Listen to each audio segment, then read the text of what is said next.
Sa video ito, ang topic po natin today ay how to determine fake money. Magbibigay po ako ng kaunting kaalaman kung paano ma-identify ang real money sa fake money.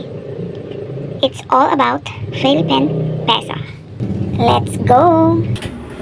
Meron po tayo ditong hawak na 1, 2, 3, 4, 5, 6 anim na Philippine piso bill.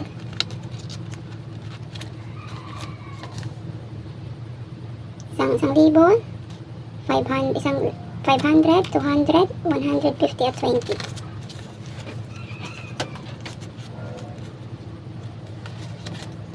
Magsimula pa tayo sa 1,000. Pag hawak mo pa lang ng pera, ugaliin mong gawin ito. Salatin mo to. Salatin mo to. Then ito. Itong Republika ng Pilipinas. Mararamdaman mo po yung gaspang, yung nakasulat na 1,000 piso at yung Republika.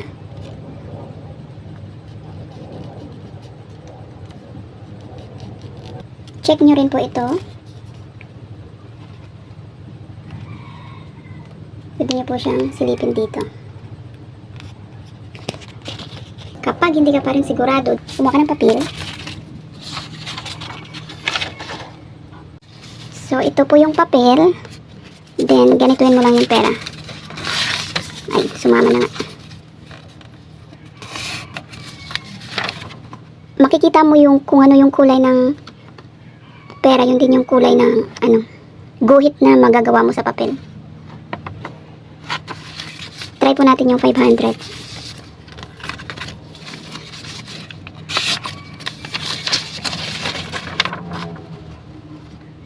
Saan siya? Kulay dilaw.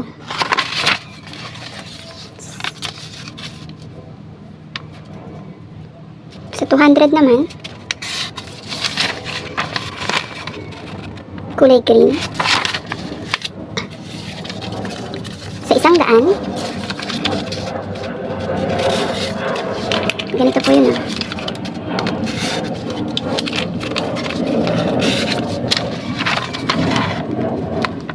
violet. Sa 50,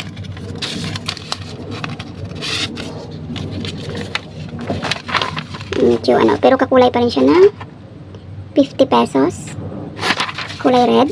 And the last one is 20.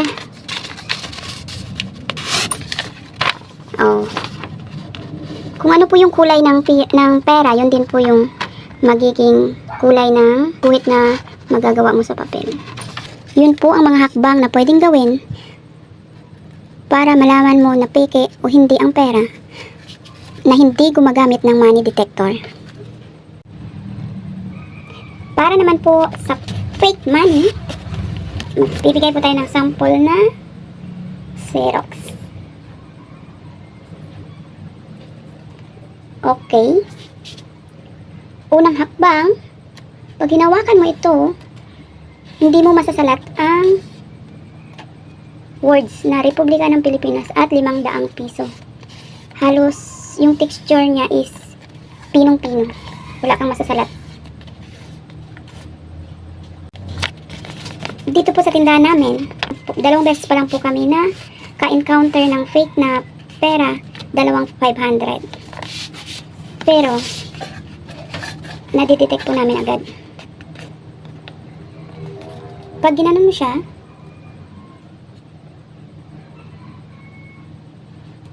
yung dito niya, yung 500 na yun, parang tunay yung dito niya, tunay siya, yung dito niya, nilagyan din nila ng parang sako.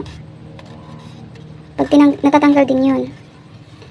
Pero pag yung tao niya ay ginanito nyo, itong tao niya, pagdating dito na nakaharap yung tao, magkaharap sila. Itong taong dito, magkaharap na po sila. Which is yung real money, parehas po sila ng direction. Kung ito nakaharap dito, yung tao dito rin nakaharap. Next po tayo sa kiss-kiss. Yung piking pera, pag kiniskis mo siya sa papel, wala pong maiiwan or magkaiba na po yung kulay. Tsaka, oh, yung iba walang sulat ng, tsaka nasisira. Kasi, kadalasan parang papel lang yun. Parang Xerox lang po siya. The real money versus the fake money. Yung dalawang 500 na na-encounter namin noon, may naiiwan pa pong puti sa gilid. Ganito. Halata po yung mga gupit.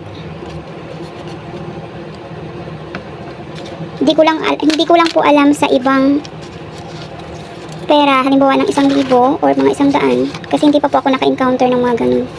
Kung may naiiwan din pong mga puti-puti dito sa pinaggupitan nila. So, yun lang po muna. Sana ay makatulong po ng kaunti sa inyong kaalaman upang bawat isa sa atin ay hindi mabiktima ng mga manluloko sa lipunan. Yun lang po muna sa ngayon. Pasensya na po kayo kung medyo magulo ang aking pagpapaliwanag dahil ito po ay first time kong humarap sa camera at may bumibili pa. Naway makatulong po ito ng kaunti sa inyo. Hanggang sa muli, ito po ang inyong tinderang taga-Taytay na nagsasabing walang maluluko kung hindi ka magpapaloko. Maging mapagmatsyag at maging alerto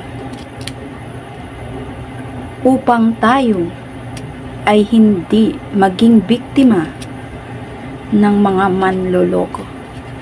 Bye-bye! I love you all! At isa pa, may bumibili. Nahihiya ako sa mga customer ko. Kaya, alam mo na, ang susunod nating topic ay ang paggamit ng money detector. See ya!